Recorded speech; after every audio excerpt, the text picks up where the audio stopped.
Dawson Rider Review. Hey YouTube, Dawson Rider here, and this is going to be a very quick review on the Power Rangers Super Megaforce Super Silver Spear, the Halloween costume version. So usually I do not pick up any of the sort of toys from the Halloween lines, but this one I wanted to make an exception just because I thought it was actually pretty neat and I thought it was worth showing off, and it was actually pretty damn cheap.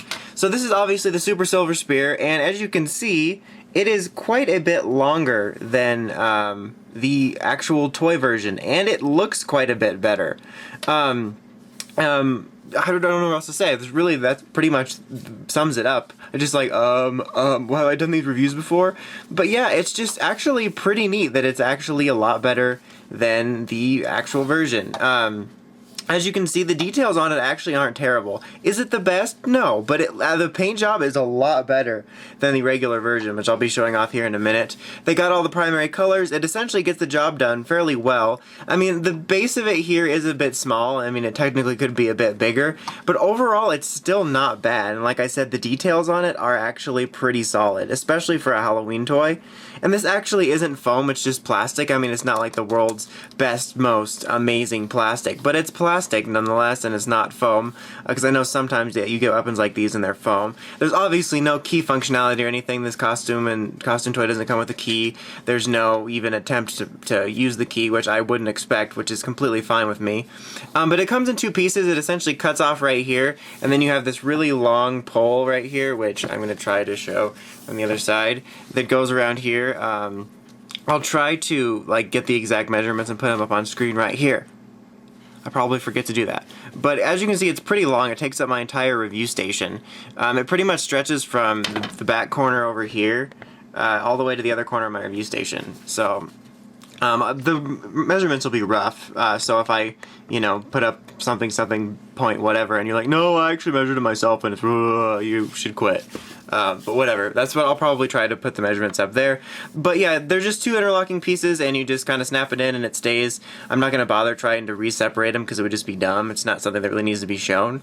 But yeah, it's a really nice size, I have to say. I mean, when I'm holding it myself, it's obviously not 100% show accurate to the size for when the Silver Ranger's holding it, but it actually feels pretty good in my hand. It's like maybe half the size in the show, maybe a little more than.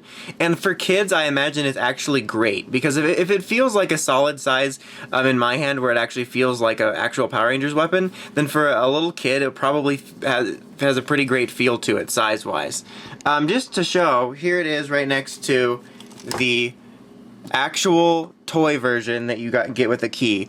And as you can see, this part's bigger, but the paint is actually a lot better, and this one actually extends quite a bit farther.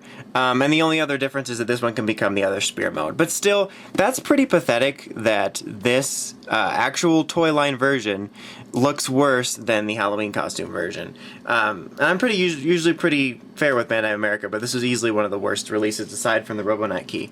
But so yeah, just a quick review. If you're a huge fan of the Super Megaforce Silver Ranger or Gokai Silver, and you want something really cheap for display or to mess around with, I can honestly recommend this. If you were to just get this and wall mount it on the shelf or just want to mess around with it, it's honestly pretty solid for a really cheap thing for collectors. And for kids, I can definitely recommend it, not just for Halloween, but if you want to get them a nice Super Silver Spear that's not crappy. Honestly, it's pretty nice for the price. I think it was like $6 or $7, and that's really great. So if you don't care about the sounds and you just want something quick and pretty fun for a kid or an adult collector, I can definitely actually recommend it. It seems really weird to say, but it's really cheap and it's actually pretty neat. But anyway, that's about it. Until next time, make sure you check out the Crazy Podcast at writersrangersrambles.com. And don't forget to like, comment, and subscribe. Until next time, it's Dawson Rider, signing out.